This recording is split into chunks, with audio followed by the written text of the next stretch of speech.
Hey everybody, some gadget guy here, and this is a concern that I have with a number of modern smartphones, not unique to the iPhone, but especially as our fascination with making smartphones thinner and more demanding services. This is our primary communications device for most people these days. Many of us are concerned about the durability of our glowing rectangle communication devices. So my good buddies at Speck sent over a MightyShell plus faceplate case for the iPhone 6 for us to take a look at today. This is a two-part case.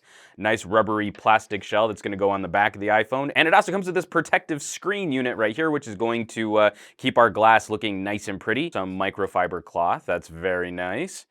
You can give this phone a wipe down right quick. I love when we get these cleaning sticker tools. It's basically a lint brush for our phones, because your phones are probably filthy. Simple enough, so let's pop this iPhone into the rubber shell case. And I suppose you could just stop here and use this as a bumper shell case, maybe if you had some other kind of tempered glass screen protector. And I've always liked how Speck delivers their cases in a number of different color options. This MightyShell is no exception, with this really cool combination of orange and blue.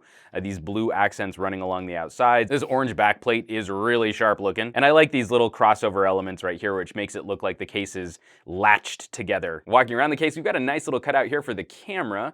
Plenty of clearance. Make sure you don't get your camera scratched up, even though this is using sapphire glass. Also, if you just don't want to get any gunk on your back camera, keep it nice and clean. Plenty of clearance there if this case ends up on its back. I really like the cutouts on the volume rocker here. Very clean action. You can definitely feel the clicky buttons underneath this case. Always nice when you get a nice solid positive feel on that button so you actually know whether or not you're turning up or down the volume on your iPhone. Plus, we've got a nice clean cutout for the mute switch. It's a little trickier getting, see, my fingernails are just a little too short. I can kind of get in there with an index finger, but not with a thumb. It's how much extra armor is actually wrapping around the phone though, how much extra clearance that you've got for that bumper and drop protection. Obviously nothing on top of the case, and flipping it over, we've got nice deep cutouts for the lightning connector, our speaker port right there, and the 3.5mm headset jack with a little extra oval cut for the microphone down there at the bottom. On the opposite side, we see the same nice clicky cutout for the power button. Again, really great tactile feel, making sure that you know you've hit that power button. Obviously nothing on top of the case, and flipping it over, we've got nice deep cutouts for the lightning connector, our speaker port right there, and the 3.5mm headset jack with a little extra oval cut for the microphone down there at the bottom. Like the cutout for the mute switch, we have a pretty deep recessed cutout for the headphone jack. If you're using headphones that have a right angle connector, that might get in the way of plugging them in securely. And even before we install the faceplate, we have a great rim running around the outside of the screen, just making sure we have some drop protection if the iPhone lands on its face. There's just a little bit of clearance there, make sure that impact shouldn't transfer directly into the screen. I am gonna have to break out this sticker cleaning tool, give it a little once over here. It got bent in the wrong direction. So that's just kind of tricky there. And they said to install starting first with the home button side. Okay, so there's just a cutout around the home button. So it looks like it's gonna line up with the edges of the case already wrapping around the phone. All right, you guys know I am terrible at putting on skins and screen protectors. So I'm gonna pull that. I've got it all lined up there. It's gonna start pushing bubbles out as I put it down. I think I've got a piece of grit. Oh God, get it. Little piece of dust right under there. And lay it in place.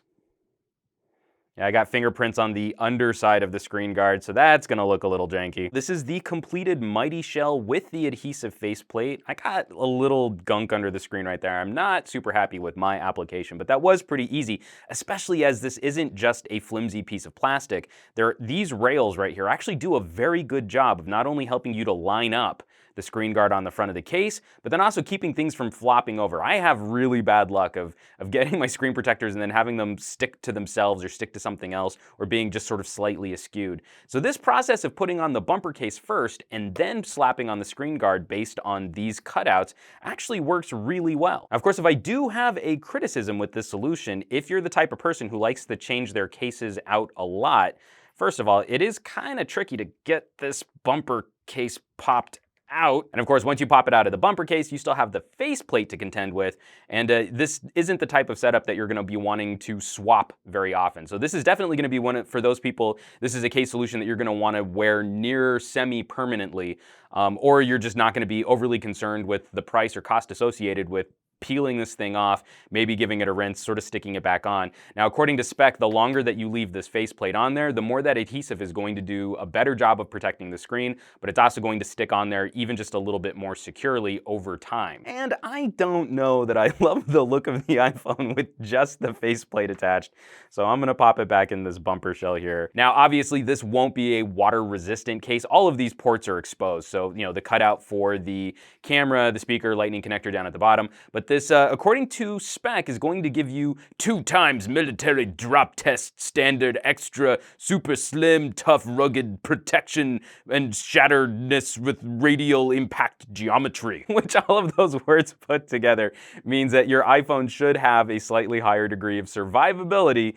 just with basic lifestyle usage. You chuck it into a bag, into a purse, it gets knocked out of a cup holder in your car, and this is a slim and stylish way. This is kind of a funky, cool look. It looks like it'll be at home in a hip California gym, or you're taking the kids to soccer practice, something like that, and you'll have an iPhone that stands out from the crowd, has color accents that should look really cool. There are a number of different color accents that you can find online. The cool thing about this case is that it's not going to be prohibitively expensive. Now, depending on color options, there will be a range of pricing depending on which color accents you want, but shopping them online, finding that street price anywhere between $35 and $50 depending on the color combinations. I believe this one was selling on Amazon for around $45 when I last looked it up, and that's not bad pricing for a fun, funky case that's going to protect your iPhone 6. So folks, this has been a quick look at the Speck MightyShell Plus faceplate 2-piece case solution to better protect your iPhone 6 if you're worried about the durability of your super slim, super sexy iPhone. I'll of course leave some links down below this video for more information on Speck's MightyShell, other Speck cases